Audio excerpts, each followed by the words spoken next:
बिस्मिल्लाहिर्रहमानिर्रहीम अस्सलाम वालेकुम। My name is Mehboob Ilahi, your mathematics teacher. आज हम फर्स्ट ईयर की बुक का बहुत इंपॉर्टेंट चैप्टर स्टार्ट करने लगे हैं। Chapter number 4, matrices and determinants. ठीक है। अच्छा, इसमें ना कुछ कॉन्सेप्ट्स आपने नाइन्थ क्लास में मैट्रिक्स के पढ़े होंगे। ठीक है। तो कुछ नई चीज़ें इसमें ऐड होंगी, तो आपने इसको बहुत अच्छे से क्लियर करना है। ठीक है। तो आज हम इसी लेक्चर में इसकी एक्सरसाइज 4.1 भी कंप्लीट कर लेंगे।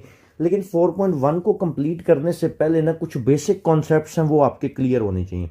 सबसे पहले तो मैट्रिक्स किसको कहते हैं, आपको ये पता होना चाहिए।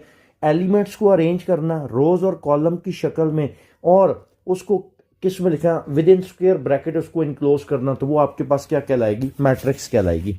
देखें, ये एक मैट्रिक्स मैंने एग्जाम्पल के तौर पर लिखी है।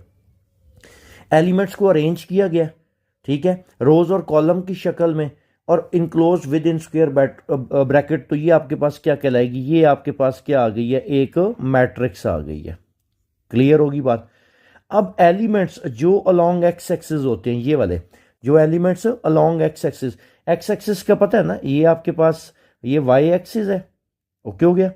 और ये आपके पास एक्स एक्सिस है। तो जो एलिमेंट्स अलोंग एक्स एक्सिस है ऐसे, क्लियर, वो क्या कहलाएंगी, रोज कहलाएंगी। और जो एलिमेंट्स अलोंग वाई एक्सिस होंगे वो आपके पास क्या कहलाएंगे, कॉलम्स कहलाएंगे। ओके हो गया। तो उम्मीद है आपको मैट्रिक्स के बारे में क्लियर हो गया होगा। एक दफ़ा फिर मैं आसान लफ्ज़ों में बता रहा हूँ। एलिमेंट्स को अरेंज करना रोज की शक्ल में, कॉलम्स की शक्ल में, और उनको इनक्लोज कर देना विद इन स्क्वायर ब्रैकेट, तो वो आपके पास एक मैट्रिक्स कहलाएगी। क्लियर होगी बात। जो एलिमेंट्स अलोंग एक्स एक्सिस होंगे वो रोज कहलाएंगी, जो एलिमेंट्स अलोंग वाई एक्सिस होंगे वो आपके पास क्या कहलाएंगे, कॉलम्स कहलाएंगे। ओके हो गया। अगला टॉपिक बड़ा इंपॉर्टेंट है, वो है जी ऑर्डर ऑफ मैट्रिक्स। ये भी आपको पता होना चाहिए। Order of matrix basically size of matrix आपको बताता है, किस मैट्रिक्स का साइज क्या है। जैसे इसका क्या है, आपके पास ऑर्डर ऑफ मैट्रिक्स को कैसे लिखा जाता है, number of rose cross number of columns. अगर मैं कहूं कि ये एक मैट्रिक्स है, ये आपके पास एक मैट्रिक्स है, ठीक होगी बात। और इसका ऑर्डर क्या है, देखो इसमें कितनी रोज है, 2 रोज है, और कितने कॉलम्स है, 1 2 3 4। तो इसका ऑर्डर कितना होगा, 2 रोज और 4 कॉलम। कोई कंफ्यूजन। चले, मैं आपकी आसानी के लिए, ताकि आपका कॉन्सेप्ट क्लियर हो, यहां पे एक और मैट्रिक्स लिखता हूं। लेट्स सपोज ये मैट्रिक्स ए है। अब मैं आपसे पूछूंगा, इसके एलिमेंट्स हैं 1 5 9 2। क्लियर होगी बात, 1 5 9 2। अगर मैं आपसे पूछूं इस मैट्रिक्स का ऑर्डर क्या होगा, तो इसमें रोज कितनी है बेटा, 1 रो है, कॉलम्स कितने हैं, 1 2 3 4। तो इस मैट्रिक्स का साइज या ऑर्डर कितना होगा, 1/4। उम्मीद है ये चीजें आपको क्लियर हो गई होंगी। एक तो मैट्रिक्स की डेफिनेशन, एक ऑर्डर ऑफ मैट्रिक्स। अब ना एक नई चीज यहां पे ऐड होगी, इसको क्लियर करना बहुत जरूरी है। और वो आपके पास क्या है, general form of a matrix. ठीक है। कहते हैं general form of a matrix को denoted as A is an array, मतलब arrangement of elements arrange in M rows and N columns. बात समझनी है। कोई भी एक मैट्रिक्स ए है, ठीक है। अभी ये मैट्रिक्स की जर्नल फॉर्म है, ये आप पहली दफा देखोगे, नाइन्थ क्लास में आपने इसको नहीं देखा हुआ। कहता है कोई भी आपके पास एक मैट्रिक्स है, उस मैट्रिक्स को नाम दे दिया ए का। क्लियर होगी बात। और उसके अंदर अभी जर्नल लेट किया गया, उसके अंदर एम कॉलम, एम रोज और एन कॉलम है। ओके हो गया। और उसके जो एलिमेंट्स हैं ए आई जे। अब इसका कॉन्सेप्ट क्लियर करना है कि ये ए आई जे है क्या। कहता है ए आई जे एंट्री होगी किसकी, आईएथ रो की और जेथ कॉलम की। अभी मैं आपको एग्जांपल से भी समझाऊंगा। और हर एंट्री को किससे रिप्रेजेंट किया जाएगा, लोअर केस से, विद 2 सब्सक्रिप्ट। और वो सब्सक्रिप्ट क्या क्या है, आई और जे। याद रखना है बेटा, ये जो आई है ना, ये शो करेगा रो नंबर को, किसको, रो नंबर को। और ये जो जे है ना, ये किसको रिप्रेजेंट करेगा, कॉलम नंबर को, कॉलम नंबर को। क्लियर। ये तो मैंने एक जर्नल फॉर्म लिखी है, लेकिन मैं आपकी आसानी के लिए एक आसान सी मैट्रिक्स लिखता हूं, उसकी जर्नल फॉर्म। वो कहता है फर्ज करो आपके पास एक मैट्रिक्स है, उसके एलिमेंट को आपको पता है लोअर केस से रिप्रेजेंट किया जाएगा। और हम सपोज कर लेते हैं उसका ऑर्डर 2/3 है, 2 रोज और 3 कॉलम है। ओके हो गया। एक काम करते हैं, एलिमेंट्स क्या है, ए है, रोज कितनी है बेटा, 2। पहले तो हम 2 रोज बनाते हैं और 3 कॉलम बनाते हैं। ए ए ये 3 कॉलम हो गए, ए एलिमेंट्स को किससे रिप्रेजेंट किया गया? लोअर केस से। ये आपके पास आ गया और 2 रोज और 3 कॉलम हो गए। अब ना ये देखो आई, ये जो एंट्री है, ये इस एंट्री को आप गौर से देखना है। इस एंट्री को, इसकी लोकेशन क्या है, बेसिकली इसका एड्रेस क्या है? ये फर्स्ट रो और फर्स्ट कॉलम में, एग्री करते हो?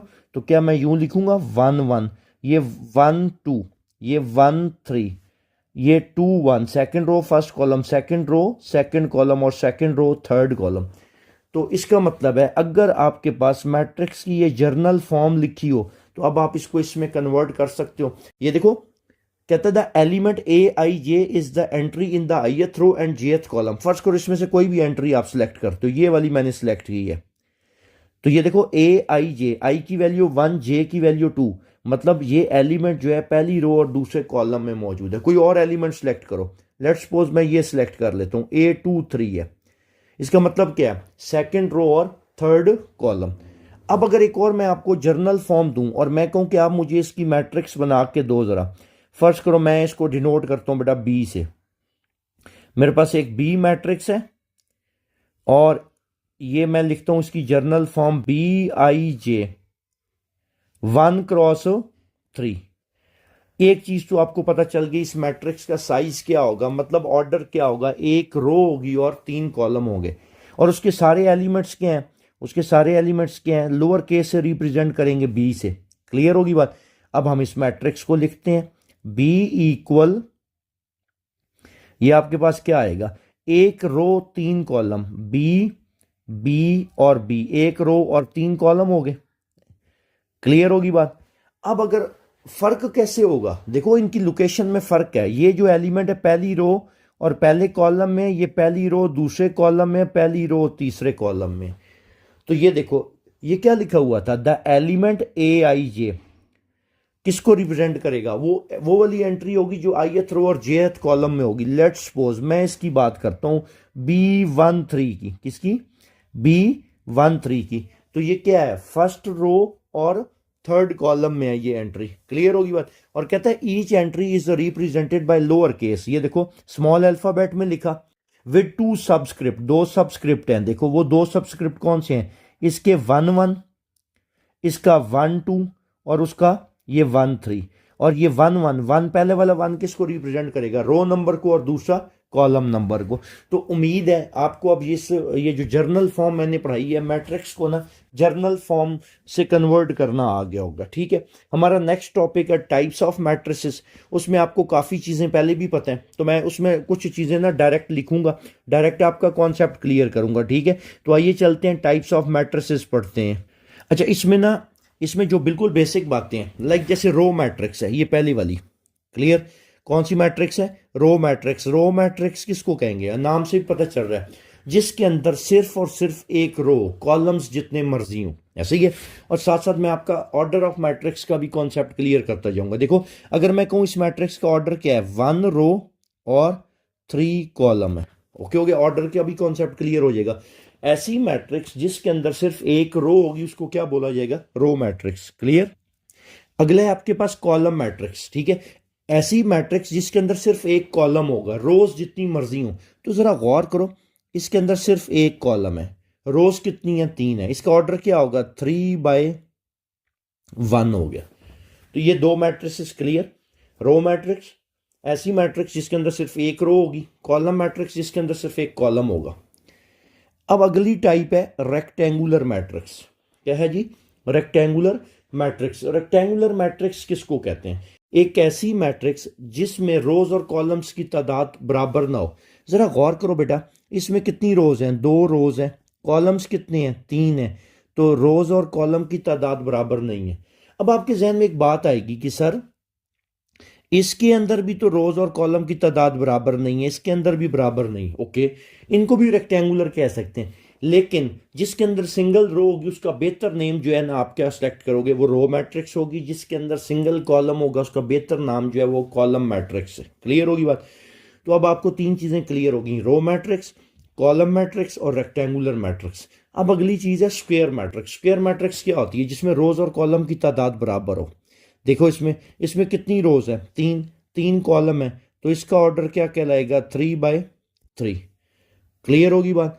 तो आपके पास एक ऐसी मैट्रिक्स जिसमें रोज और कॉलम्स की तादाद बराबर होगी, वो क्या कहलाएगी? Square matrix. जीरो मैट्रिक्स या नल मैट्रिक्स जिसको कहा जाएगा, वो क्या होगा? जिसके तमाम के तमाम एलिमेंट्स क्या होंगे? आपके पास जीरो होंगे, वो आपके पास क्या कहलाएगी? जीरो मैट्रिक्स या नल मैट्रिक्स। और नॉर्मली इसको कैपिटल ओ से डिनोट किया जाता है। क्लियर? अच्छा, उसके बाद डायगोनल मैट्रिक्स, स्केलर मैट्रिक्स और यूनिट मैट्रिक्स। इसकी डेफिनेशन आपने 9th क्लास में भी पढ़ी है, लेकिन यहाँ पे ना उसने जर्नल फॉर्म से लिखी है और उसका पेपर में एमसीक्यूज भी बनता है। क्लियर? तो ये कॉन्सेप्ट आपको क्लियर होना चाहिए। तो डायगोनल की, स्केलर की और यूनिट मैट्रिक्स की मैं आपको यहाँ पे प्रॉपर जर्नल फॉर्म से डेफिनेशन लिख के समझाऊंगा। ठीक होगी बात?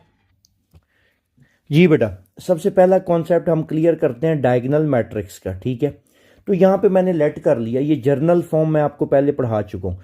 कहते हैं जी आपके पास कोई भी एक मैट्रिक्स है, ठीक है, ए आई जे, और उसका ऑर्डर 3/3 है। चलें पहले तो इसको कन्वर्ट करते हैं ना। ए, और कन्वर्ट करना मैंने सिखाया हुआ है।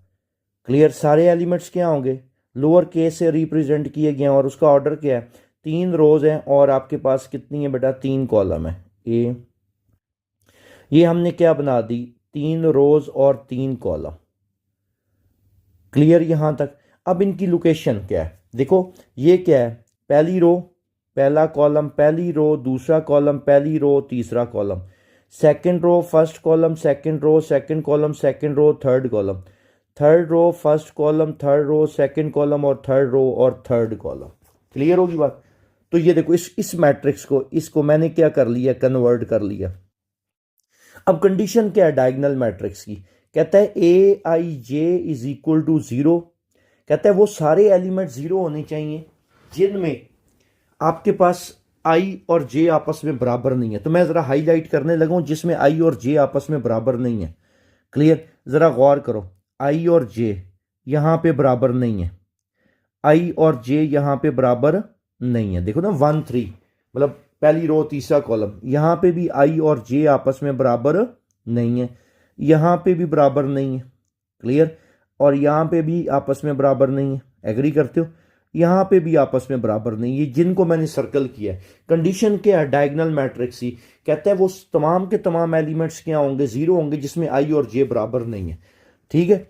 और at least 1 A I J is not equal to 0 for और आई इज इक्वल टू जे।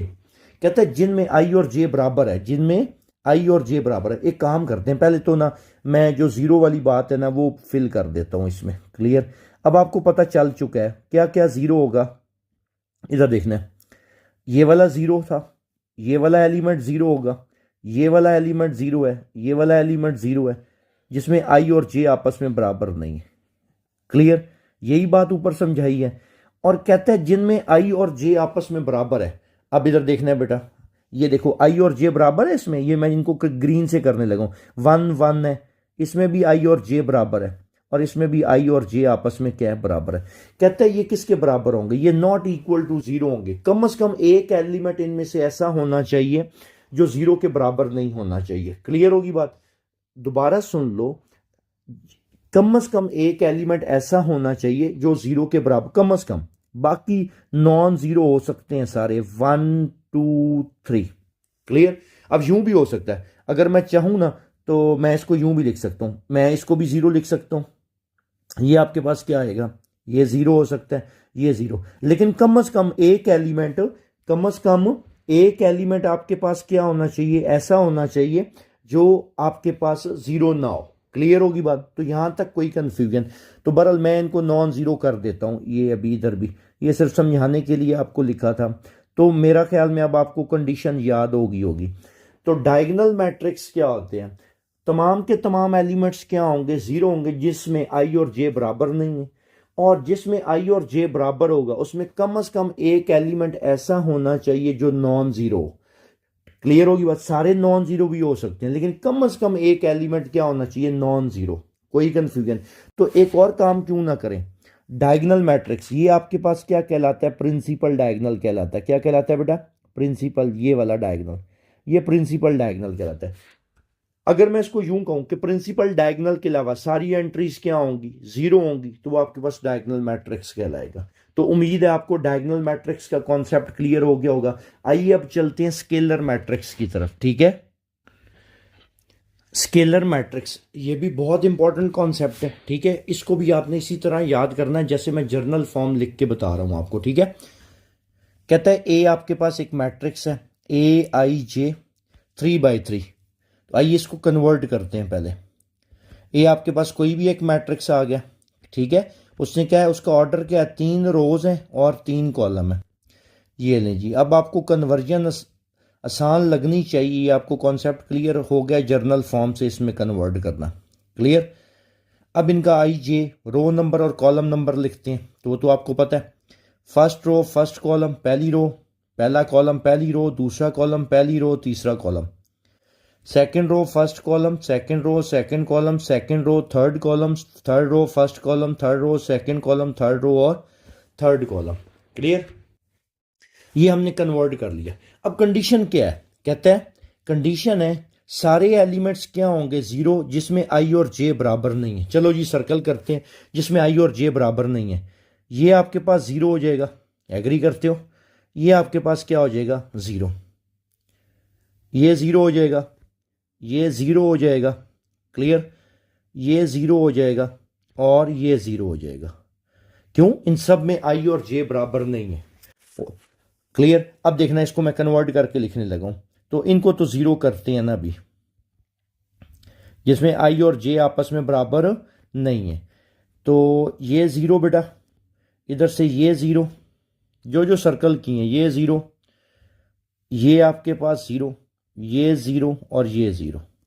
अब अगली कंडीशन देखते हैं। अगली कंडीशन क्या है, कहता है बाकी जो एलिमेंट्स हैं, कहता है ए आई जे किसके बराबर होगा, के कोई भी नॉन जीरो नंबर हो सकता है, क्लियर। 5 6 7 8 9 नेगेटिव पॉजिटिव कुछ भी हो सकता है। कहता है कोई भी स्केलर नंबर होगा जिसमें आई और जे आपस में क्या होंगे, बराबर होंगे।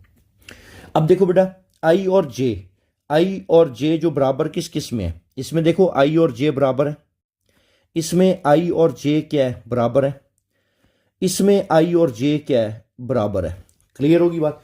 कहते हैं जिसमें आई और जे बराबर होगा ना, इसमें कोई भी नॉन जीरो स्केलर नंबर आ जाएगा, क्लियर। और उसके जर्नल उसने नंबर वो क्या लेट किया है, के। तो मैं यहां पे लिख देता हूं के और यहां पे भी के, क्लियर। जबकि डायगोनल मैट्रिक्स में क्या था, ये एलिमेंट्स एक दूसरे से डिफरेंट होने चाहिए थे। जबकि स्केलर मैट्रिक्स में क्या है, ऐसा मैट्रिक्स जिसके प्रिंसिपल डायगोनल में, जिसके प्रिंसिपल, देखो ये आपको पता है ना, ये कौन सा डायगोनल कहलाता है, ये प्रिंसिपल डायगोनल कहलाता है। ये डायगोनल कौन सा कहलाता है, प्रिंसिपल डायगोनल।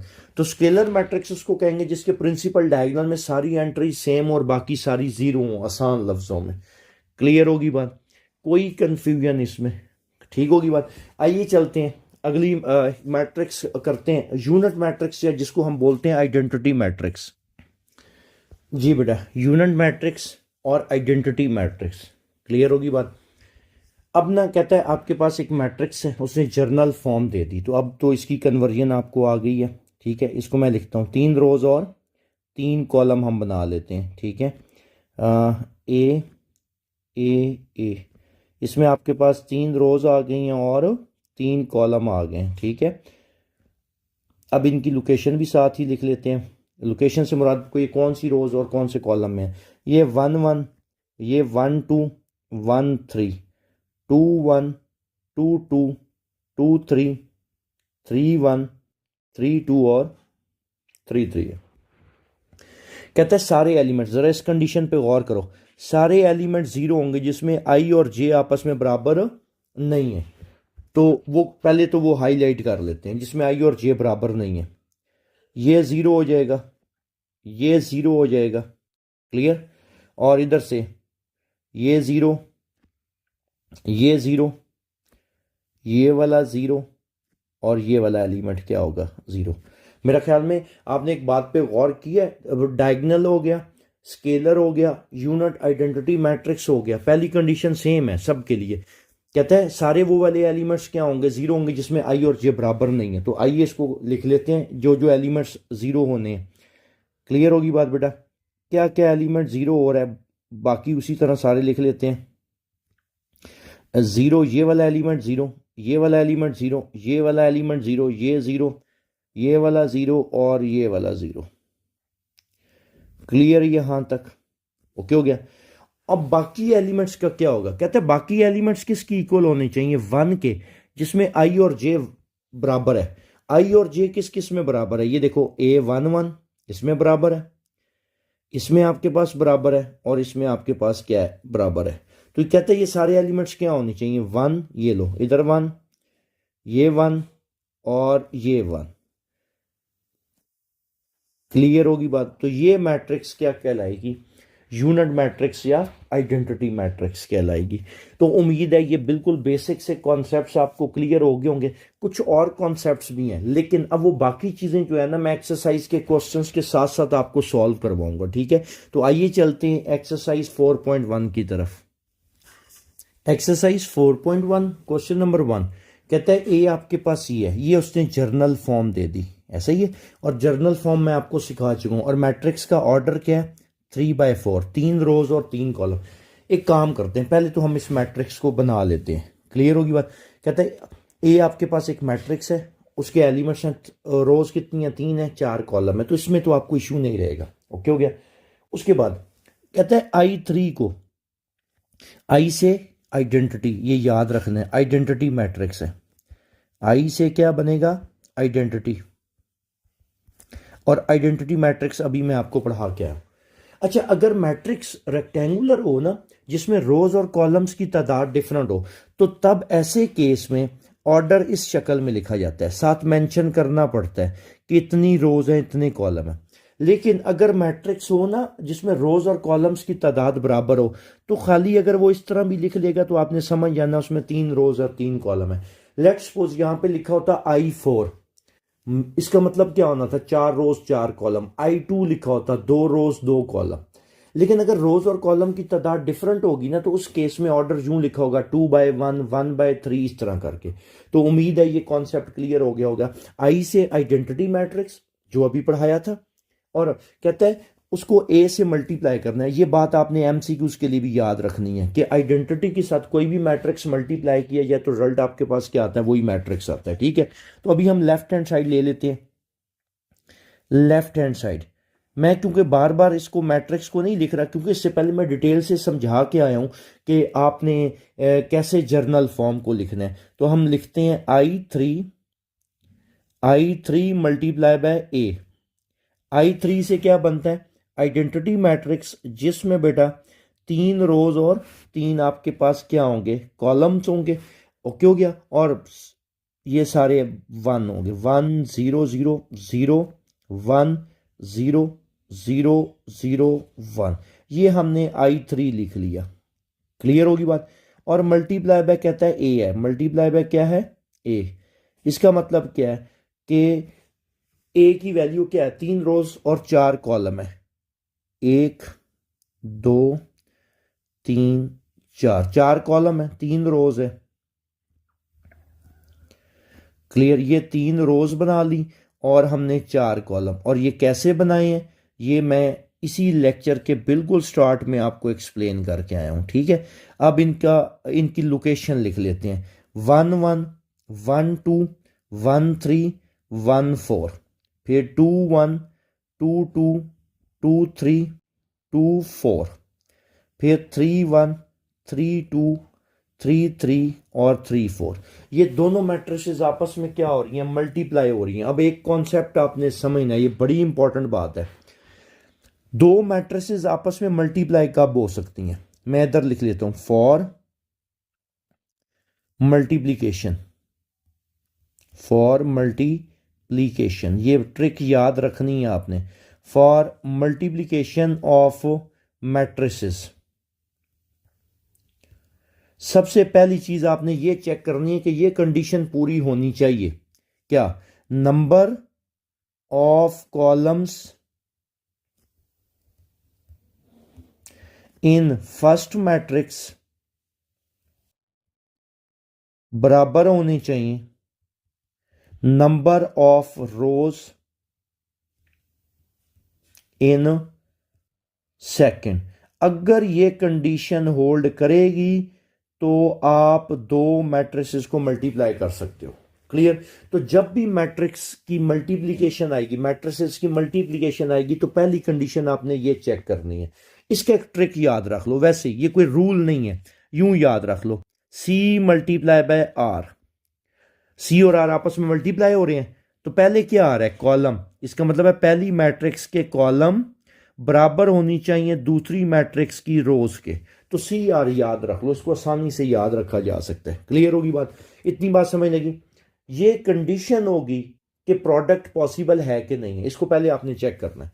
अब चेक करते हैं, जरा गौर करो बेटा, इसमें इस मैट्रिक्स में कितने कॉलम है, 3। इस मैट्रिक्स में कितनी रोज हैं, 3। कंडीशन पूरी हो रही है, इसका मतलब आप मल्टीप्लाई कर सकते हो। क्लियर होगी बात, यहां तक कोई कंफ्यूजन। अब आइए आगे चलते हैं। अब मल्टीप्लिकेशन होगी कैसे, एक ही दफा आपने डिटेल से समझना, उसके बाद बाकी क्वेश्चंस में मैं डायरेक्ट चीजें सॉल्व करूंगा ताकि आपकी भी प्रैक्टिस हो सके। याद रख लेना है, पहली रो और पहला कॉलम आप मल्टीप्लाई करोगे, लेकिन एक बात याद रखनी है, पहला एलिमेंट पहले के साथ, दूसरा दूसरे के साथ, और तीसरा तीसरे के साथ। तो इस क्वेश्चन में मैं आपको डिटेल से करवा दूंगा, इससे ऑनवर्ड फिर हम डायरेक्ट करेंगे। क्लियर होगी बात।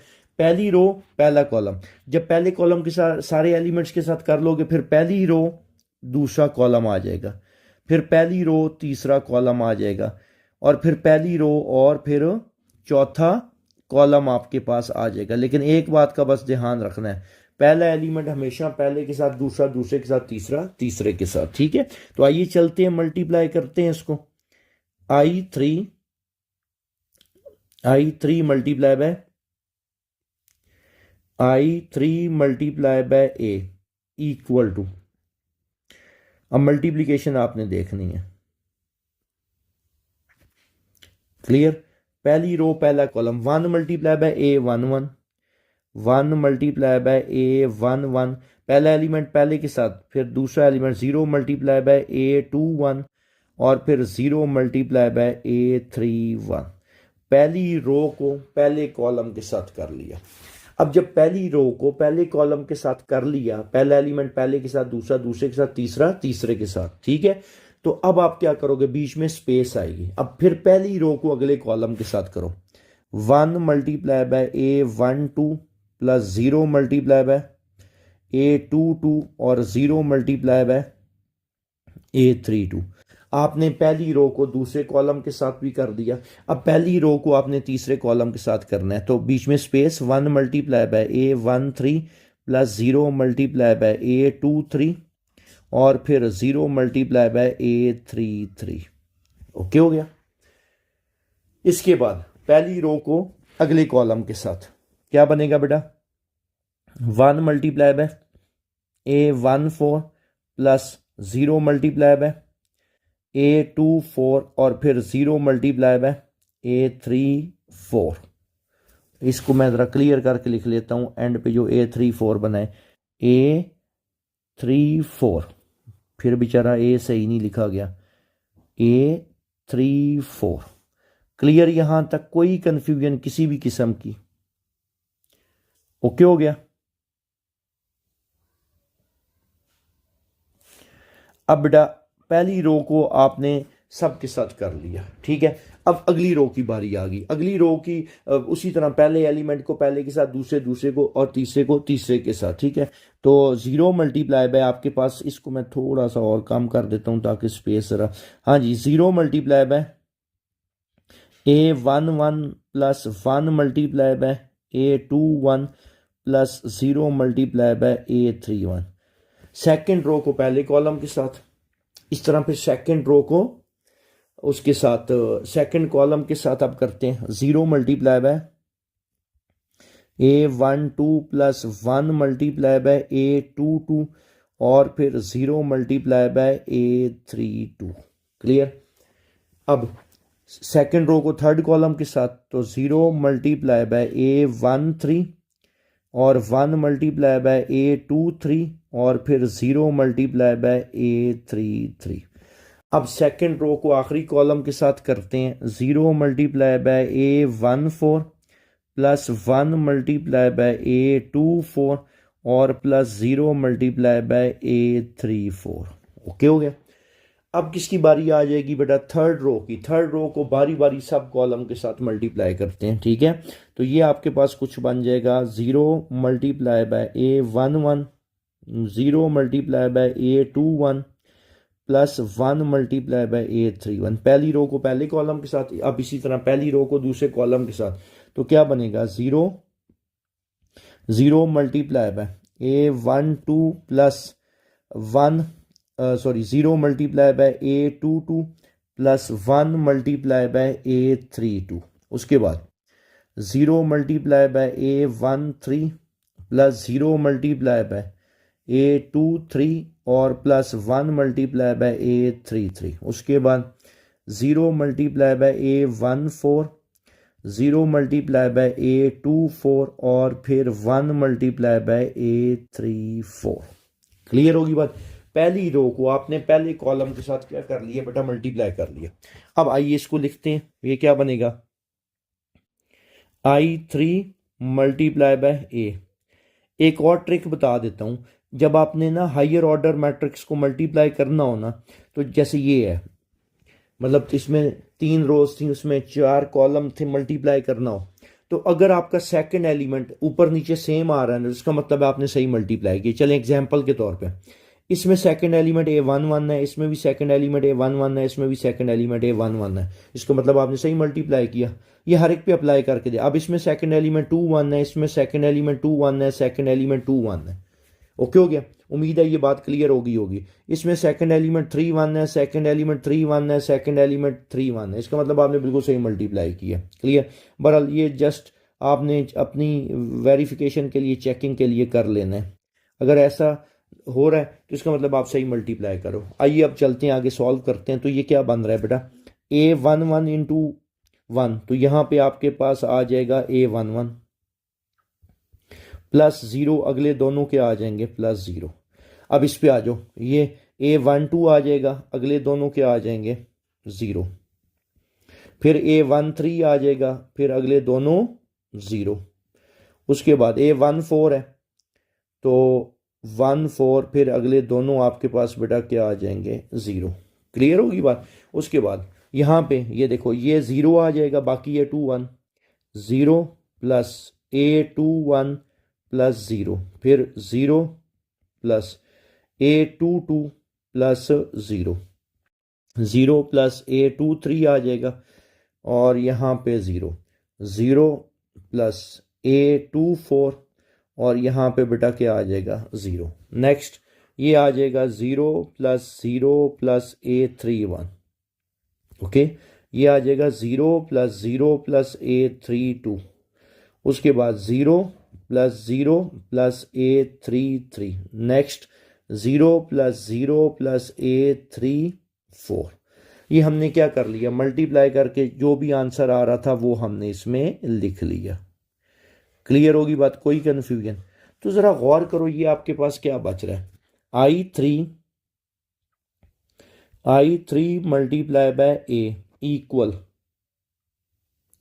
ये आपके पास क्या बन गया बेटा, A11, यहाँ पे A12, यहाँ पे A13, यहाँ पे A14, फिर next A21, A22, A23, A24, next A31, A32, A33 और A34। क्लियर होगी बात, यहां तक किसी भी किस्म की कोई कंफ्यूजन ये आपके पास। तो जरा गौर करो, आपने रिजल्ट क्या प्रूव करना था कि I3 multiply by A, result क्या आया आपके पास, A की इक्वल आया कि नहीं आया, ऐसे ही है। तो यही तो आपने इस क्वेश्चन में प्रूव करना था। तो यहाँ पे एक MCQs भी अब आपने तैयार कर लेना है, क्या कि आइडेंटिटी के साथ जो मर्जी मैट्रिक्स मल्टीप्लाई किया जाए, जवाब में क्या निकलता है, वही वाला मैट्रिक्स आएगा जिसको आप मल्टीप्लाई कर रहे होगे आइडेंटिटी के साथ। ठीक है, तो उम्मीद है आपको इसका पहला पार्ट बहुत अच्छे से क्लियर हो गया होगा। ठीक है, आइए अब चलते हैं इसके सेकंड पार्ट की तरफ। इसका सेकंड पार्ट है A multiply by I4। I से आइडेंटिटी, 4 का मतलब 4 रोज 4 कॉलम। तो कहता है A को I4 से आपने मल्टीप्लाई करना है, और A क्या है, क्वेश्चन नंबर 1 में ऊपर मैंने आपको बना दिया था जिसमें 3 रोज और 4 कॉलम थे। तो आइए स्टार्ट करते हैं। ठीक है, इसकी left hand side left hand side क्या है बेटा, ए मल्टीप्लाई बाय I4 है, A multiply by I4। Clear. अब ए लिखते हैं। ए तो आपको पता है, पहले मैं ऊपर लिखवा चुका हूं, जिसमें 3 रोज और 4 कॉलम है। ठीक है, तो क्या बनेगा, A11 12 13 और 14, फिर 21 22 23 और 24, फिर नेक्स्ट 31 देन 32 33 और 34। क्लियर। मल्टीप्लाई बाय I4 है। I4 क्या है, आइडेंटिटी मैट्रिक्स है जिसमें 4 रोज और 4 कॉलम है। तो ये क्या बनेगा बेटा, 1 0 0 0 0 1 0 0 0 0 1 0, नेक्स्ट 0 0 0 और 1। ये आपके पास क्या आ गया, I4 आ गया। क्लियर। तो इस लेक्चर में एक्सरसाइज के स्टार्ट में मैंने क्या कहा था, 2 मैट्रिसेस कब मल्टीप्लाई हो सकती हैं, जब पहले के कॉलम और दूसरे की रोज बराबर हो। इसमें देखो कितने कॉलम्स हैं, पहली वाली में, इस वाले में कितने कॉलम्स हैं, शाबाश 4 कॉलम है। इसमें रोज कितनी है, 3 है, ऐसा ही है। सॉरी, इसमें भी रोज कितनी है, 4 है। इसमें 4 कॉलम है, उसमें 4 रोज है। इसका मतलब है प्रोडक्ट पॉसिबल है, मल्टीप्लाई कर सकते हैं। तो मल्टीप्लाई अगर कर सकते हैं तो आइए स्टार्ट करते हैं। अब आपको मल्टीप्लिकेशन भी सिखा दी थी, पहली रो और पहला कॉलम। ओके हो गया। अब हम डायरेक्ट लिख सकते हैं, आपको पता होना चाहिए इस चीज का। क्लियर। अब ये कैसे बनेगा, मैं एक दफा फिर निशान लगा लेता हूं, पहली रो पहला कॉलम, यूं ये पहली रो और यूं पहला कॉलम आ जाएगा, और पहला एलिमेंट पहले के साथ, दूसरा दूसरे के साथ, तीसरा तीसरे के साथ, और चौथा चौथे के साथ। क्लियर होगी बात। तो ये क्या बनेगा, इधर देखो बेटा, A11 मल्टीप्लाई बाय 1। चलो मैं एक दफा ना एरो बनाता हूं ताकि आपको और क्लियर हो जाए। यूं आएगा, A11 मल्टीप्लाई बाय 1, पहला एलिमेंट पहले के साथ, उसके बाद मैं एरो मिटा दूंगा, फिर इस तरह दूसरा दूसरे के साथ, तीसरा तीसरे के साथ, और फिर चौथा चौथे के साथ। क्लियर। तो बहरहाल ये मैं एरो अब मिटाने लगा हूं ताकि ज़्यादा मिक्स ना हो जाए। ओके हो गया। तो अब मल्टीप्लाई करते हैं। आइए, पहला एलिमेंट पहले के साथ, A11 मल्टीप्लाई बाय 1, A11, तो बाकी क्या आ जाएंगे सारे, क्योंकि 0 से मल्टीप्लाई हो जाएंगे तो वो 0 आ जाएंगे। नेक्स्ट, पहली रो को अब दूसरे कॉलम के साथ करेंगे, तो ये क्या बनेगा, 0 plus A12 plus 0 plus 0, next 0 plus 0 plus A13 plus 0, next 0 plus 0 plus 0 plus A14। अब बेटा आपने किया क्या, पहली रो को बारी बारी सब कॉलम्स के साथ मल्टीप्लाई कर लिया। ओके हो गया। नेक्स्ट करते हैं सेकंड रो को। अब सेकंड रो को पहले कॉलम के साथ, तो A21 प्लस 0 प्लस 0 प्लस 0, फिर 0 plus A22 plus 0 plus 0, next 0 plus A23 plus, sorry, ये आपके पास आएगा 0 प्लस A23 और फिर 0, next 0 plus 0 plus 0 plus A24। क्या हो गया। नेक्स्ट उसके बाद A311, तो ये आपके पास आ जाएगा A31 plus 0 plus 0, next 0 plus A32 plus 0 plus 0, next क्या आ जाएगा, 0 प्लस 0 प्लस A33 प्लस 0, और नेक्स्ट क्या बनेगा, 0 प्लस 0 प्लस 0 प्लस A34। ये आपने तीसरी रो को आखिरी कॉलम के साथ भी क्या कर लिया है, मल्टीप्लाई कर लिया। क्लियर होगी बात। तो आपकी इसकी अच्छी प्रैक्टिस अब हो जानी चाहिए। ओके हो गया, ताकि आपको बाद में कोई कंफ्यूजन ना रहे। एंड पे अब क्या बच जाता है, A multiply by I4 is equal to, A multiply by I4 is equal to, ये आपके पास रिजल्ट क्या रह जाएगा बेटा, A11 इधर A12 A13, A14, next A21, A22, A23, A24, उसके बाद A31, A32, A33 और A34। तो ज़रा गौर करो, क्या ये आपके पास ए मैट्रिक्स नहीं आ गया? तो मैंने क्या कहा था, ये रिजल्ट आपने एमसीक्यूज के लिए भी याद रख लेना कि आइडेंटिटी के साथ जो मैट्रिक्स मर्जी मल्टीप्लाई किया जाए, रिजल्ट आपके पास क्या निकलेगा, वही वाला मैट्रिक्स निकलेगा। तो ये था क्वेश्चन नंबर 1 का सेकंड पार्ट। आइए अब चलते हैं क्वेश्चन नंबर 2 की तरफ। ठीक है, उसमें भी एक इम्पॉर्टेंट कॉन्सेप्ट है, लेकिन वो शॉर्ट के लिए इम्पॉर्टेंट है और कॉन्सेप्ट आपने उसमें क्लियर करना है। तो आइए चलते हैं क्वेश्चन 2 की तरफ। क्वेश्चन नंबर 2 है, इसके अंदर ना 4 पार्ट्स हैं। तो आइए पहले इसका पहला पार्ट सॉल्व करते हैं। कहता है A-B निकालना है। अब मैंने जब लेक्चर ये स्टार्ट किया था तो शुरू में कुछ मैंने बातें कही थी कि मैंने ना कुछ चीज़ें आपको ना क्वेश्चंस के साथ साथ क्लियर करवानी है। तो यहाँ पे अब आपने एक और कॉन्सेप्ट क्लियर करना है कि दो मैट्रिसेस को ऐड या सब्ट्रैक्ट कब किया जा सकता है, जब उनका ऑर्डर सेम हो। क्लियर होगी बात? तो कहता है बहरहाल A-B आपने क्या करना है, निकालना है।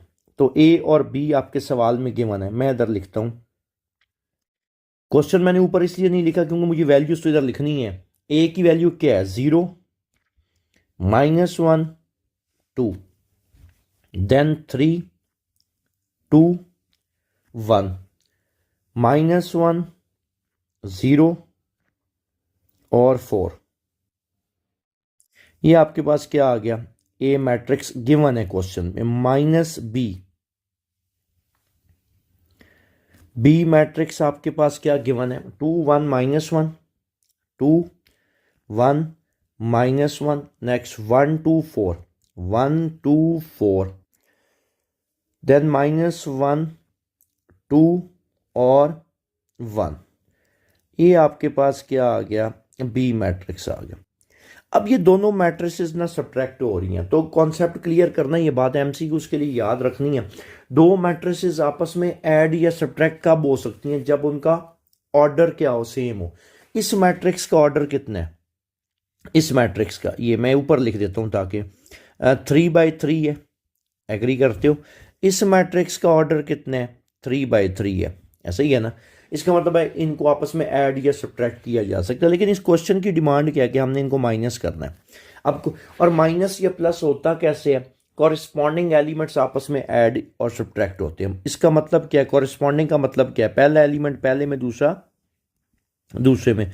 तो ये कुछ यूं बन जाएगा, 0, -2, देन -1, ये वाला -1, उसके बाद नेक्स्ट 2 माइनस और ये -1।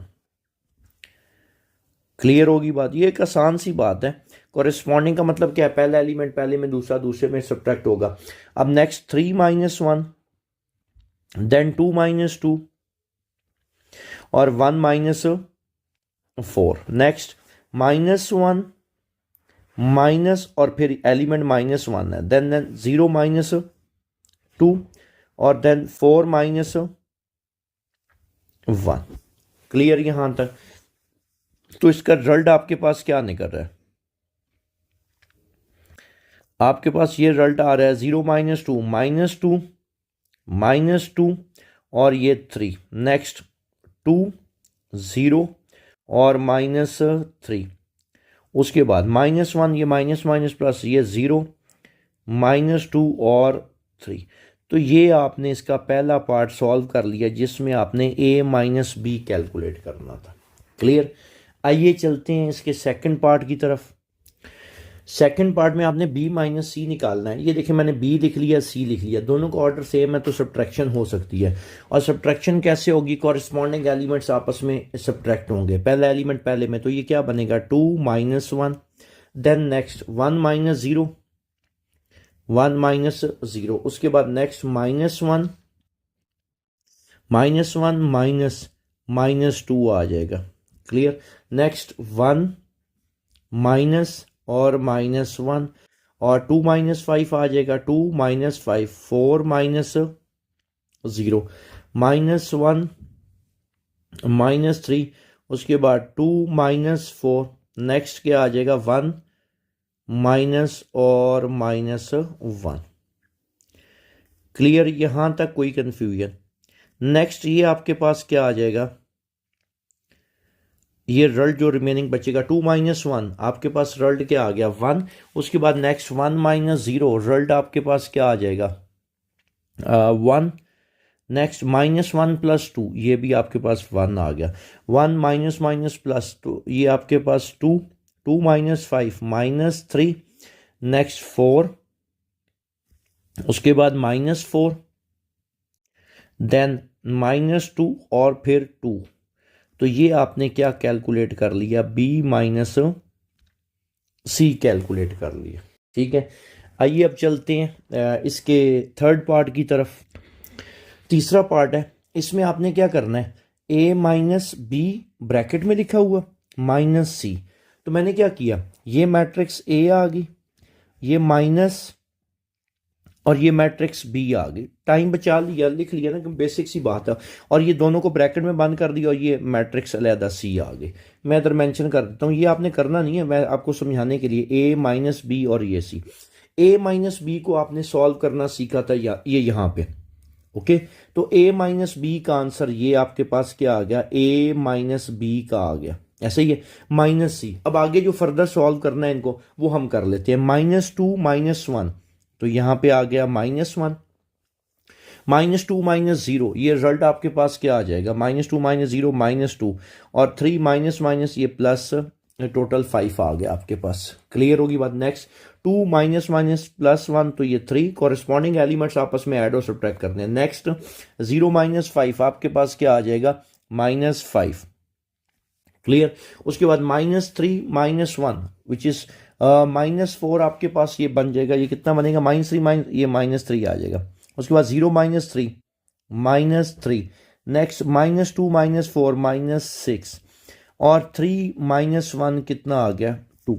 तो ये था इसका थर्ड वाला पार्ट। अब फोर्थ पार्ट की तरफ चलते हैं, वो भी सेम उसी तरह ही है जो अभी ऐसे सॉल्व करा। तो उसकी वैल्यूज को मैं लिख लेता हूँ, उसके बाद डायरेक्ट मैं आंसर निकाल लूंगा। क्लियर। तो आइए चलते हैं इसके फोर्थ पार्ट की तरफ। फोर्थ पार्ट है आपके पास ए माइनस बी माइनस सी। अब बी माइनस सी मैट्रिक्स जो है ना ब्रैकेट में लिखा हुआ, ये आपके पास मैट्रिक्स ए आ गई, ये ब्रैकेट के अंदर ये बी, ये माइनस का साइन, और ये आपके पास सी मैट्रिक्स आ गया। तो पहले हमने बी माइनस सी कैलकुलेट कर लिया, और बी माइनस सी हम सेकेंड पार्ट में कैलकुलेट भी करके आए थे। तो ये जो वैल्यू है ना, ये किसकी है, बी माइनस सी की, और ये वैल्यू है ए की। तो आइए अब इनको कर लेते हैं, सिंप्लीफाई कर लेते हैं। क्योंकि b माइनस सी मैंने डायरेक्ट इस वजह से लिख लिया है पहले ही, क्योंकि आप पहले b माइनस सी सेकेंड पार्ट में कैलकुलेट करके आए हो। ऐसा ही है। तो ये क्या बनेगा, 0 minus 1 minus 1 minus 1 minus 1 minus 2, next 2 minus 1 1। Okay हो गया। उसके बाद 3 minus 2 1, 2 minus minus plus 3, result आ जाएगा 5। ओके। Next 1 minus 4 minus 3। ठीक है। माइनस 1 माइनस माइनस प्लस 4, तो ये 3 आ जाएगा। नेक्स्ट 0 माइनस माइनस प्लस हो जाएगा, 2 आ जाएगा। और लास्ट 4 माइनस 2 2। तो ये था क्वेश्चन नंबर 2 का फोर्थ पार्ट, जिसके आपने आंसर्स निकाल लिए हैं। फोर्थ पार्ट में भी क्लियर सारी वैल्यूज आपके पास आ चुकी हैं। आइए अब चलते हैं क्वेश्चन नंबर 3 की तरफ। उसमें मल्टीप्लिकेशन है, वो थोड़ा सा लेंथी जाएगा, लेकिन उसमें ये होगा कि आपके पास मल्टीप्लिकेशन का हाथ सेट हो जाएगा, आपकी ग्रिप बन जाएगी मल्टीप्लिकेशन पे। तो आइए चलते हैं क्वेश्चन नंबर 3 की तरफ। क्वेश्चन नंबर 3 है, कहता है कि ए बी को आपने मल्टीप्लाई करना है, जो रिजल्ट आएगा उसको सी के साथ मल्टीप्लाई करना है, और ये इक्वल आना चाहिए किसके, ए इंटू बी इंटू सी। मतलब बी और सी को मल्टीप्लाई करो, जो रिजल्ट आएगा उसको आपने ए के साथ मल्टीप्लाई करना है। तो लेफ्ट हैंड साइड किसकी इक्वल आनी चाहिए, राइट हैंड साइड की। अब यहाँ पे ना फिर एक कॉन्सेप्ट मैं आपको रिवाइज करवाता हूँ, मल्टीप्लीकेशन ऑफ मैट्रिसेस। तो एक ट्रिक समझाई थी कि दो मैट्रिसेस कब मल्टीप्लाई हो सकते हैं, ये याद है ट्रिक, सी आर। इसका मतलब क्या है, पहली के कॉलम और दूसरे की रोज बराबर होनी चाहिए। बहरहाल हमने पहली जो है लेफ्ट हैंड साइड ले ली। ये आपके पास मैट्रिक्स है ए, ये मैट्रिक्स है बी, ब्रैकेट में पहले इन दोनों को मल्टीप्लाई करेंगे, देन जो रिजल्ट आएगा उसको सी के साथ मल्टीप्लाई करेंगे। तो कंडीशन क्या है प्रोडक्ट के लिए, पहले के कॉलम और दूसरे की रोज बराबर हो। तो इसमें कितने कॉलम्स हैं, ये ए में कितने कॉलम है, 2, बी में कितनी रोज हैं, 2, इसका मतलब है प्रोडक्ट तो मुमकिन है। अब एक और चीज आपने इस क्वेश्चन के लिए याद रखनी है, आपको पता है अयोटा किसकी इक्वल होता है, अंडर रूट -1 के। अयोटा किसकी इक्वल होता है, स्क्वायर रूट -1, और अयोटा स्क्वायर किसकी इक्वल आएगा, -1 के। क्लियर होगी बात। तो ये आपको पता होना चाहिए क्योंकि इस क्वेश्चन में इस्तेमाल होगा। और तरीकाकार क्या था, पहली रो पहला कॉलम, आइए मल्टीप्लाई करते हैं। तो ये आपके पास जो रिजल्ट बनेगा ये कुछ यूं बनेगा, पहली रो पहला कॉलम, पहला एलिमेंट पहले के साथ, दूसरा दूसरे के साथ, iota multiply by iota, iota multiply by minus iota, तो माइनस अयोटा का square, then 2 iota multiply by 2 iota, तो बेटा ये आ जाएगा 4 अयोटा का स्क्वायर। पहली रो को पहले कॉलम के साथ कर लिया, नेक्स्ट पहली रो को अगले कॉलम के साथ, और पहला एलिमेंट पहले के साथ, दूसरा दूसरे के साथ, iota into 1 iota plus 2 iota into 1, 2 iota आ गया।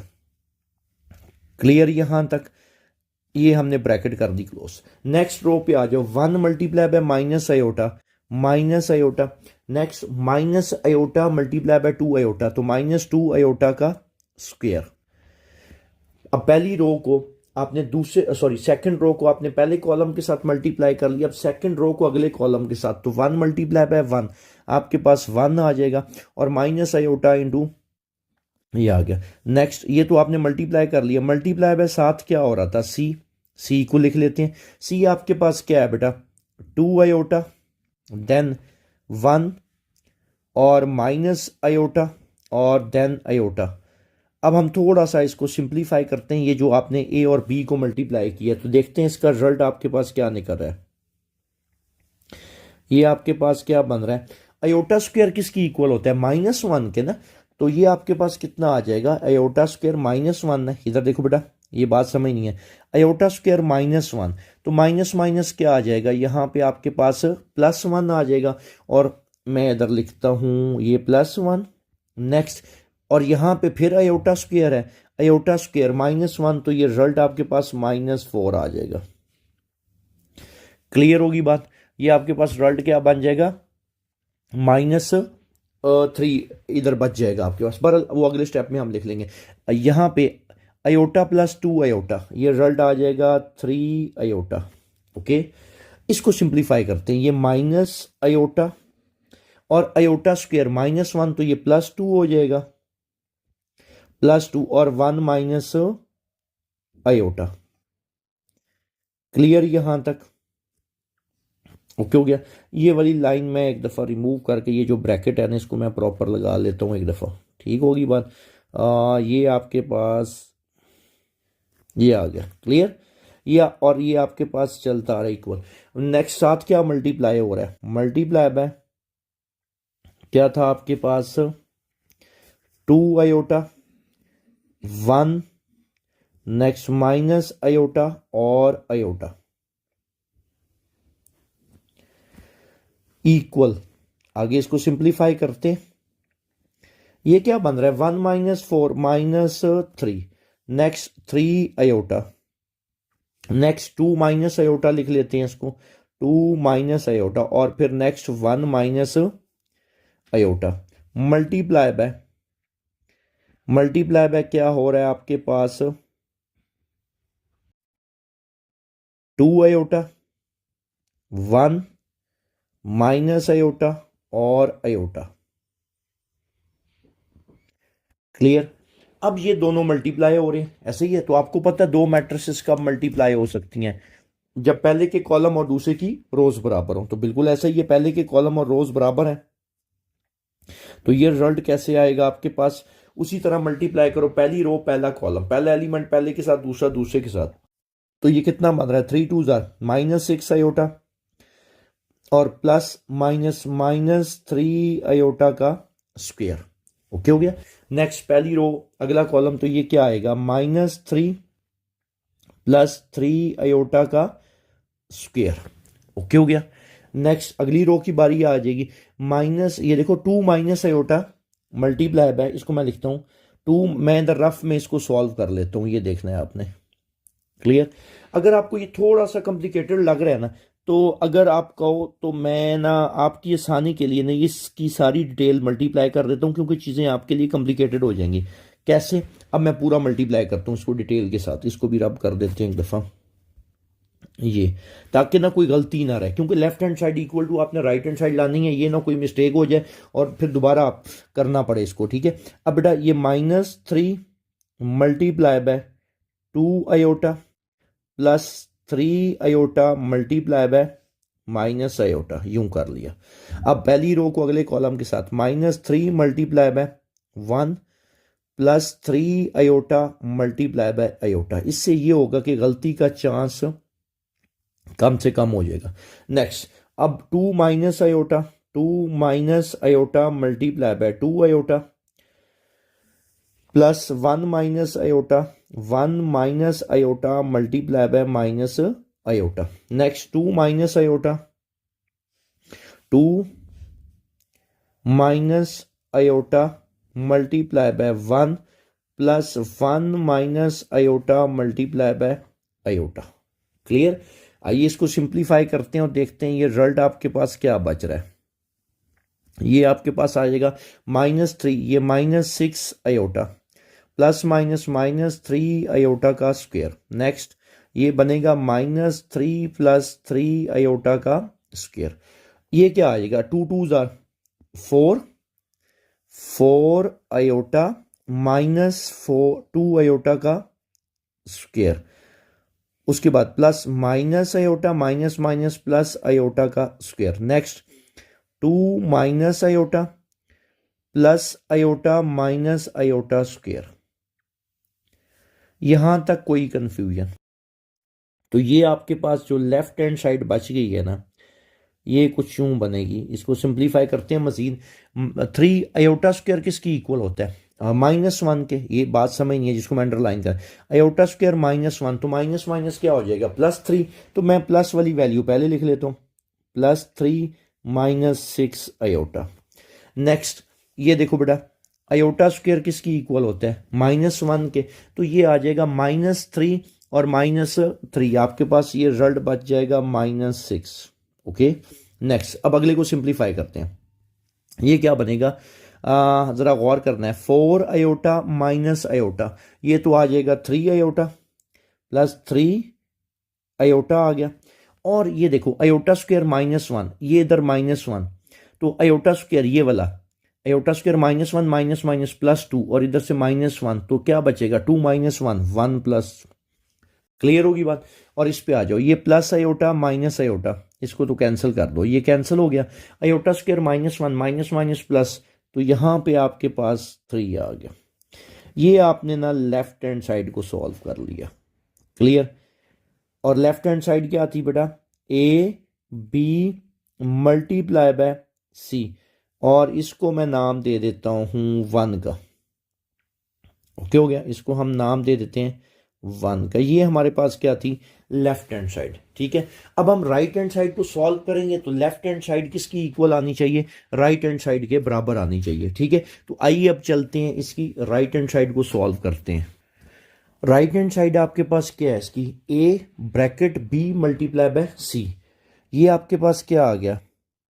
A, ये B मल्टीप्लाई बाय C, ऐसा ही है। पहले B और C को आप आपस में आपने क्या करना है? मल्टीप्लाई करना है। तो मल्टीप्लाई करने का वही तरीकाकार है। पहले आपने ये देख लेना है क्या पहली मैट्रिक्स से कॉलम और दूसरी मैट्रिक्स की रोज बराबर है। अगर वो बराबर हैं तो प्रोडक्ट पॉसिबल है। ठीक है, तो प्रोडक्ट तो पॉसिबल है, बड़ा क्लियर पता चल रहा है। तो आइए इसको सॉल्व करते हैं। ठीक है, सेम वही सारा तरीकाकार होगा मल्टीप्लीकेशन का। ए तो उसी तरह भी आएगा, क्योंकि बी सी का जो प्रोडक्ट आएगा उसको हम मल्टीप्लाई करेंगे ए के साथ। आयोटा 2 आयोटा 1 और माइनस आयोटा, ये आपके पास ए मल्टीप्लाई बाय बी। अब मल्टीप्लाई करते हैं बी को, तो ये क्या बनेगा? माइनस आयोटा मल्टीप्लाई, पहली रो पहला column, minus iota multiply by 2 iota -2 iota का स्क्वायर और माइनस आयोटा। पहली रो पहला कॉलम मल्टीप्लाई कर लिया। नेक्स्ट पहली रो अगला कॉलम, तो माइनस आयोटा प्लस आपके पास आयोटा। क्लियर होगी बात। अब पहली रो को आपने दोनों कॉलम के साथ मल्टीप्लाई कर लिया। अब नेक्स्ट रो की बारी आ जाएगी, 2 आयोटा इंटू 2 आयोटा, 4 आयोटा का स्क्वायर, 4 और minus iota, next 2 iota plus iota आपके पास आ जाएगा। क्लियर। तो ये जो रिजल्ट आपके पास बच गया है वो हम लिख लेते हैं।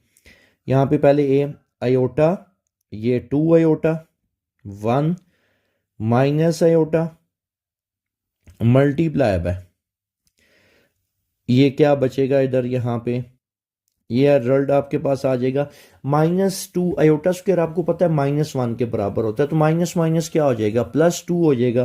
तो +2 minus iota, next minus iota plus iota, ये 0 हो जाएगा। नेक्स्ट 4 आयोटा स्क्वायर है -1, तो -4 माइनस आयोटा आ जाएगा, -4 माइनस आयोटा, और 2 आयोटा प्लस आयोटा 3 आयोटा। अब आपने सिंपल क्या करना है बेटा, ए और बी को आपस में मल्टीप्लाई कर लेना है। इसको ज़रा आपने डिटेल के साथ करना है क्योंकि थोड़ा वैल्यूज ज़रा ज़्यादा आ गई हैं, ताकि कोई गलती ना हो। क्योंकि आपने left hand side equal to right hand side, ये ना हो कि 10-15 मिनट लगा के आप लेफ्ट हैंड साइड निकालो, फिर 5-7 मिनट लगाओ राइट हैंड साइड को आधा सॉल्व करो, एंड पे पता चले दोनों इक्वल नहीं आ रही, तो फिर थोड़ा सा टाइम आपका ज़ाया हो जाएगा। तो ज़रा ध्यान से इसको मल्टीप्लाई करते हैं, ठीक है। अब आइए इसको मल्टीप्लाई करते हैं। पहली रो पहला column, iota multiply by 2 minus iota, 2 minus iota plus 2 iota multiply by -4 minus iota. पहली रो पहला कॉलम हमने क्या कर लिया, मल्टीप्लाई कर लिया। ओके, उसके बाद पहली रो अगला column, iota multiply by 0 plus 2 iota multiply by 3 iota कर लिया। ओके, नेक्स्ट अगली रो की बारी आ जाएगी, ऐसा ही है। ये देखो एक दफ़ा फिर क्रॉस वेरिफिकेशन कर लेते हैं। Iota multiply by 2 iota, 2 iota multiply by -4 minus iota, उसके बाद iota multiply by 0, then 2 iota multiply by 3 iota. Next किसकी बारी आ जाएगी, 1 मल्टीप्लाई बाय 2 माइनस आयोटा, उसके बाद plus minus iota multiply by क्या है, -4 माइनस आयोटा, उसके बाद 1 मल्टीप्लाई बाय 0। एक ट्रिक भी बताई थी कि सेकंड एलिमेंट ऊपर नीचे सेम आना चाहिए, तो देख लो सेम आ रहा है, minus iota multiply by 3 iota. आइए इसको फर्दर अब सॉल्व करते हैं।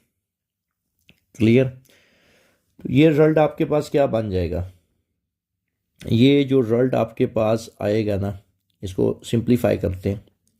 Iota multiply by 2 iota minus iota का स्क्वायर, 4 प्लस माइनस -4 2 ज़ार 8 आयोटा, और प्लस माइनस -2 आयोटा का स्क्वायर। नेक्स्ट ये 0 प्लस 3 2 ज़ार 6 आयोटा का स्क्वायर, ये 2 minus iota, next minus minus plus 4 iota, minus minus plus iota का स्क्वायर, और ये 0 प्लस माइनस -3 आयोटा का स्क्वायर।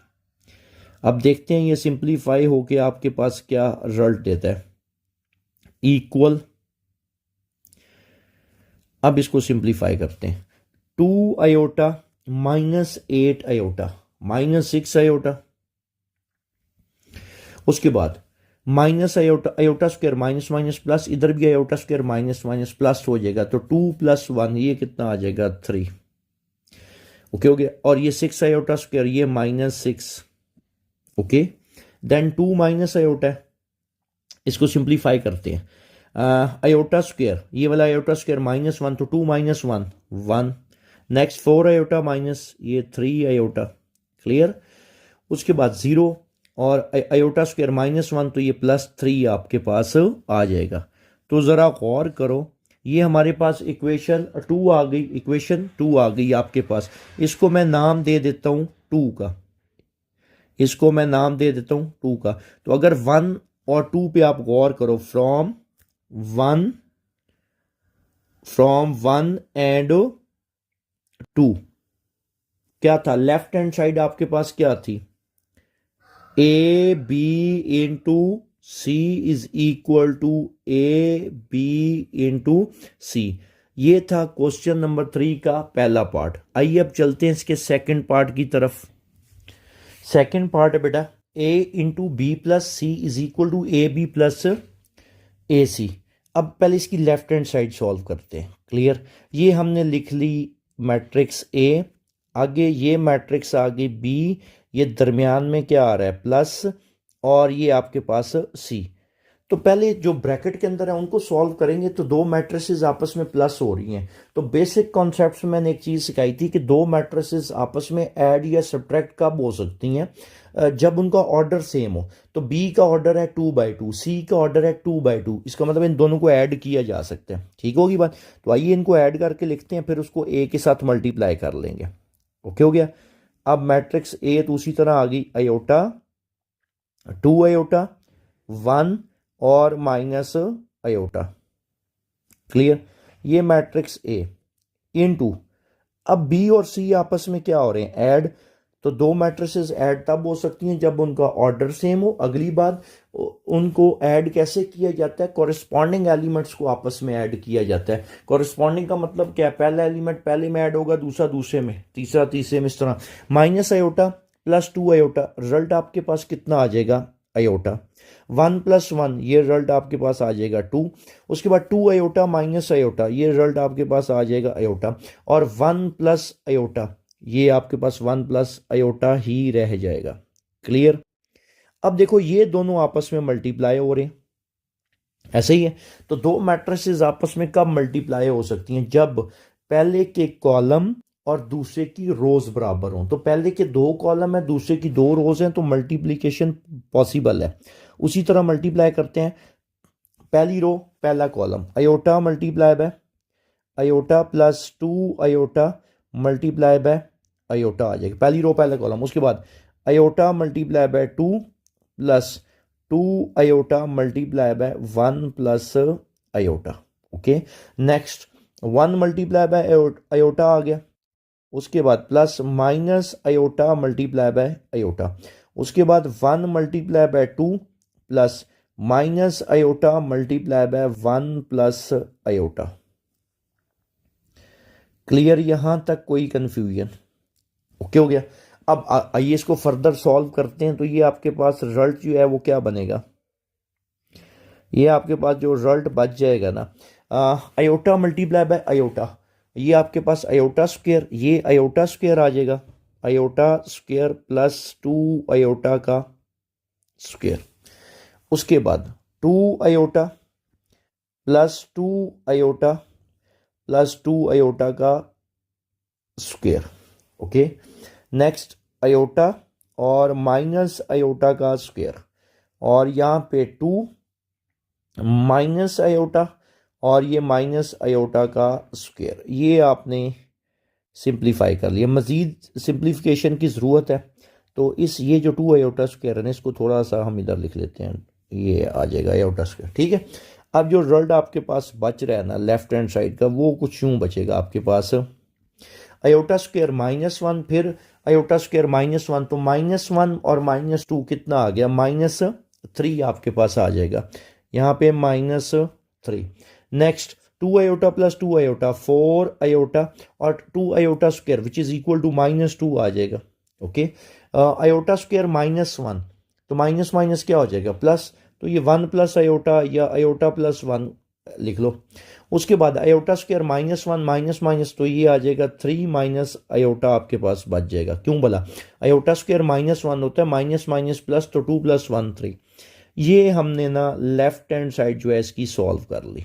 ओके हो गया, और इसको मैं नाम दे देता हूं 1 का। क्लियर होगी बात।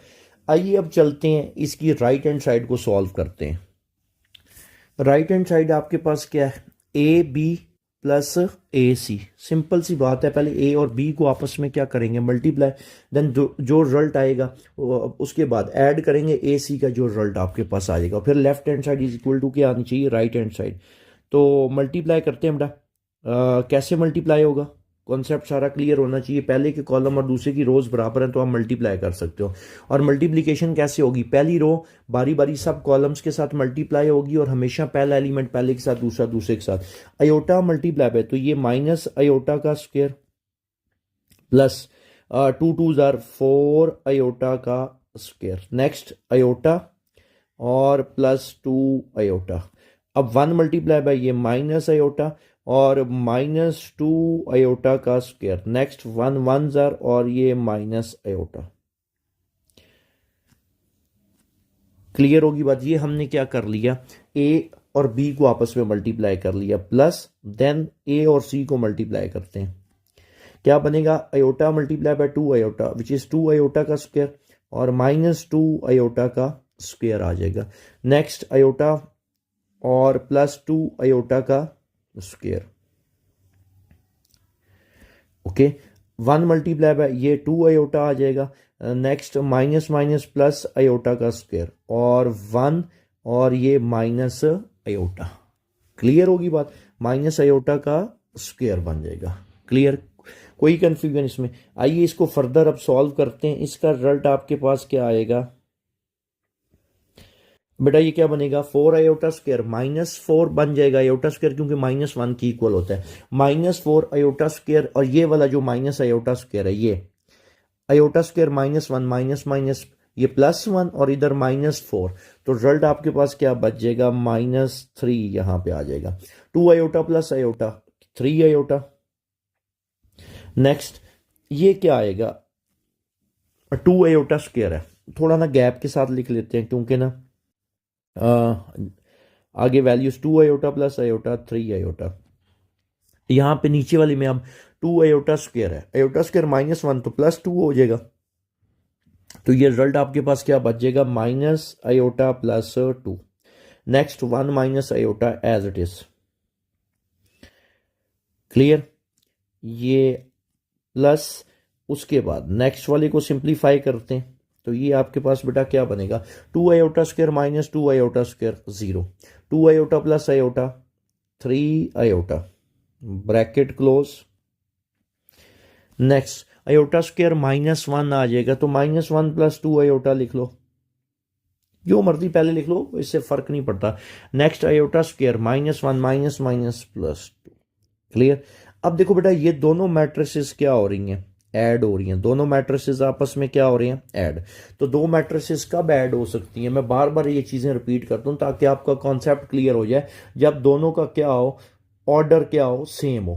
क्लियर होगी बात। अब -3 + 0 -3, 3 आयोटा प्लस आयोटा कितना आ जाएगा आपके पास, ये आपके पास रिजल्ट क्या बच रहा है इसका, 3 आयोटा। और इसमें थोड़ी सी मिस्टेक है आपके पास, इसको हम जरा देख लेते हैं। ये इसमें ना एक छोटी सी मिस्टेक थी, यहाँ पे ना ये 2 आयोटा का स्क्वायर आना है, तो ये कितना बन जाएगा, आयोटा, यहाँ पे आ जाएगा आयोटा और 2 आयोटा का स्क्वायर, ये -2 आपके पास बन जाएगा, -2। ठीक है, तो अब ये क्या बनेगा, -3 + 0 और उसके बाद 3 आयोटा प्लस आयोटा, ये आपके पास क्या आ जाएगा, -2 + 4 -2 + 4 आयोटा। उसके बाद नेक्स्ट माइनस आयोटा +2 और -1 + 2 iota, 2 iota minus iota, iota आ जाएगा और 2 - 1 1, तो 1 प्लस आपके पास आयोटा। उसके बाद नेक्स्ट 2 + 1 3 माइनस आयोटा। तो ये हमने इसकी राइट हैंड साइड को भी सॉल्व कर लिया। क्लियर। अब जरा आप इसकी लेफ्ट हैंड साइड को देखो, तो सेम वो भी आपके पास यही थी, तो इसको मैं नाम दे देता हूं 2 का। तो हम क्या लिखेंगे एंड पे, from 1 and 2, from 1 and 2 left hand side is equal to right hand side. ठीक होगी बात, कोई कंफ्यूजन? उम्मीद है आपको एक जर्नल फॉर्म लिखनी आ गई होगी, आपको मैट्रिक्स की एडिशन और सब्ट्रैक्शन इस लेक्चर में समझ आ गई होगी, और मल्टीप्लिकेशन मैट्रिक्स की। ठीक है, तो इस लेक्चर को यहीं पे हम क्लोज करते हैं। इंशाल्लाह इस एक्सरसाइज के जो रिमेनिंग क्वेश्चंस हैं वो हम अगले लेक्चर में ऐड कर देंगे। ठीक है, अभी तक अगर आपने चैनल को सब्सक्राइब नहीं किया तो चैनल को सब्सक्राइब कर दें, अपने दोस्तों में, क्लास फेलोज में इसको शेयर करें। जज़ाकल्लाह, थैंक यू सो मच, अल्लाह हाफिज़।